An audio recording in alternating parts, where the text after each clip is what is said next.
এই জন্যই আমি বলি বন্ধুর থেকে শত্রু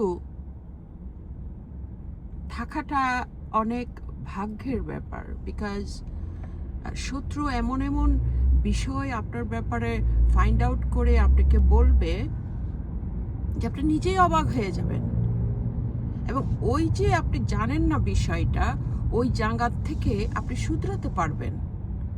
সো আলটিমেটলি কি দাঁড়ালো যে শত্রুরা আপনার ক্ষতি করতে গিয়ে দেখা যাচ্ছে আপনার উপকার হয়ে গেছে, কারণ হয়তো আপনি মানুষ মানুষ মাত্রাই ভুল, তাই না? সো মানুষ হয়তো নিজের অজান্তে একটা ভুল করতে পারে, নিজের অজান্তে একটা কিছু হতে পারে, হয়তো আপনি এটা জানেনই না, কিন্তু শত্রু এটাকে ফাইন্ড আউট করে দিল আপনাকে। ওকে, সো ওই জায়গা থেকে তো আপনি এটা শুধরে নিতে পারছেন। সো শত্রু থাকাটা